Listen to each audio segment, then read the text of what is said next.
have a chance to check on people's skill. Right. So now, linen is sanctuary.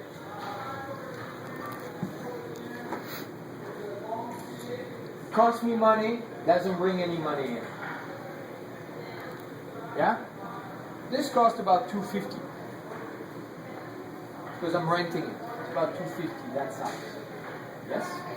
Do most restaurants rent their? It depends. Depends. I've worked in places where we basically own our linen and maintain it on property. But I also worked at restaurants where we had nothing on property and everything was rented. So now I have one out. It's okay here, and then here I'm gonna grab it and it's gonna fly underneath like this. Oh, nice. There we go. So now, the grid. You see the grid here? That crease gives me the grid of the table. This here, the fall line, tells me where the chair should be. The chair should be at the fall line. That means you go ahead, Kathy, please sit down. Right now, you don't need to move the chair. That's perfect, yes? You just perfect, yeah, it's great. So that enables me to place the chair at the fall line so the guest can be sitting down without me attending to it. Though I should, but if I don't, still the guest is welcome. It's welcoming. If I have the chair like this, what does it tell the guest? Yeah, don't sit down. We don't want you. Now, also, what I have is this. Everything that I set up in my dining room is set up on the visual of the guest coming that way because they all come through that door, yes? So that crease is going to be over there. Nothing is going to be facing, cutting the visual of the guest.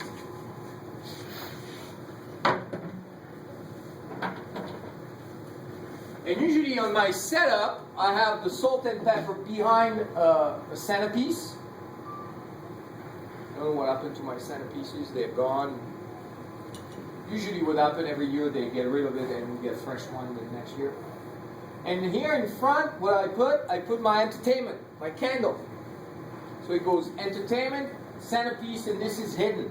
Because nobody needs to see my salt and pepper. It's there as a condiment, but not as a entertainment. Exactly. So I have what the French call my carcass, yes, my bone structure. Obviously, before I did that, I should have made sure that the table was at the right spot within the frame, yes? First, you do all your tables within the frame, but here it's all over the place and I'm not going to bother. All the tables, and then when you put your linen, that puts the chair in place. And from there, I can start setting up. So, I have my... This is my serviette with all the flatware that I need to set up.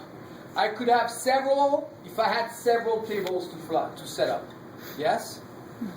It's not touching the tray. There's no cross-contamination. Oh, and I'm using this. And all I'm going to do is I have hot water here. I do this to take the little spots out. Yeah. So that way I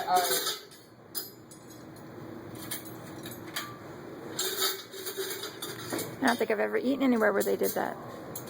Maybe you don't know. Maybe they were doing it. No, I'm saying there are always usually spots on. So at this point here, and look at what I'm doing is that I'm not touching the flatware. It's always in my hand, yes? And I'm putting it where it belongs. Do me a favor. What's your name again? Craig. Craig. Go into that storage facility. There's a small stand-up metal box. Open it. Inside there's a crystal plate. Bring me one. Just one? One, yeah. A show plate, like, yes? Oh, yeah. I'm going to show you with a show plate. Some restaurants work with show plates, yes? And if I have a show plate, I would put it first. Because the show plate will give me the place of the flatware. Does that make sense? Is that charger? Is that what you're Yeah, talking charger, show plate, all the same thing. Okay. Large. Craig, large, the big boys. Oh, One. ladder? Yeah, one. They're in there. Huh? I'm sorry? I said, I think now he thinks you want a ladder. No, a full-size plate. Yeah, a 12-inch. Yeah, when we talk to each other in this place, we use inches. I want a 6-inch, I want an 8-inch, a 10-inch, 9-inch, 12-inch. You have a 12-inch? He's in there going, there's no platters in here. Poor Craig. I don't know what he means. So that's a 12-inch size plate, and that could be your charger slash show plate slash what will be another term? What should we be teaching them? Doesn't matter what term? No, it doesn't. Okay.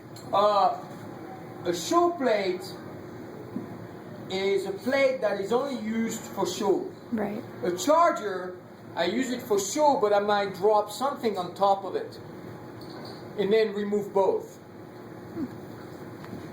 Let me give you an example. Banquet function, I have a charger. It's a wedding. Right. That charger is going to stand at the table until we're with the entree. By the time the entree comes, the charger and whatever course was there is gone. Then you bring your entree. Oh, okay. That's why it's called a charger, because you're charging it of different plates. Oh. You keep it on the table, that means you're going to remove the plates you put on top, but you'll clear it until the entree comes in because you don't want the charger with the entree. Why? I don't. Is that just tradition? That is one of the things you could do. Okay. As of a show plate in a high-end fine dining is always removed before food comes in because it's just for show. So it just sits there just because. Beautiful. Ah. Oh, thank you. Yeah, there you go.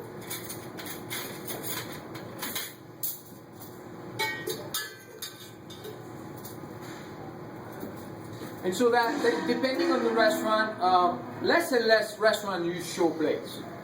Less and less.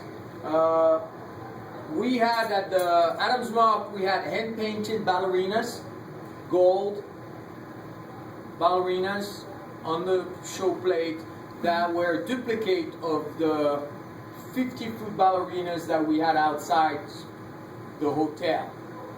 It was big sculpture, and so they duplicated that for the restaurant. One plate costs $50. Wow. At the Brown Palace Hotel, we had antique china. One plate was priceless. That means you could not replace it, and they didn't even go to the dishwasher. Those plates were only handled in the front of the house and were washed with white vinegar and water. Wow. Yeah, but then, it's all about cost, it's all about steps, how much do you want to do, how much do you want to spend, what is the style of restaurant you're looking for. It's just one of those. What would happen if one of your employees broke one of those priceless plates? They don't. Accidents, yes. No, they count it every day. Really? Yes. Yeah, because you have to set up the room with them. Yeah. One's missing the wallet. And at the end of the day, they know what to do, they know what not to do. That's why they work for me. You can break a glass, I don't care. You break that plate, your schedule is about to change.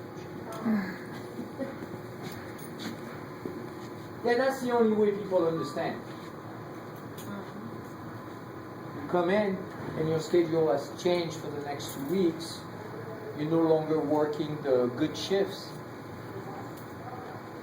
I didn't make you pay for it, I just hurt your pocketbook. Does that make sense?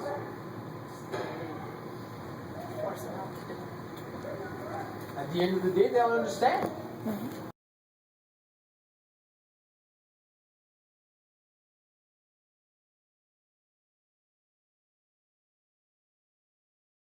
I don't have to fire you. You're gonna quit.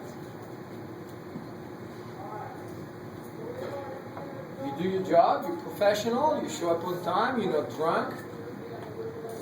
You got a good schedule. So you see, this is more of a banquet style setup. That makes sense? Because I do appetizer, I do entrees, and I do desserts. If I was a freestanding, I will just have the entree setup. Make sense? And then I'll be marking as I need it.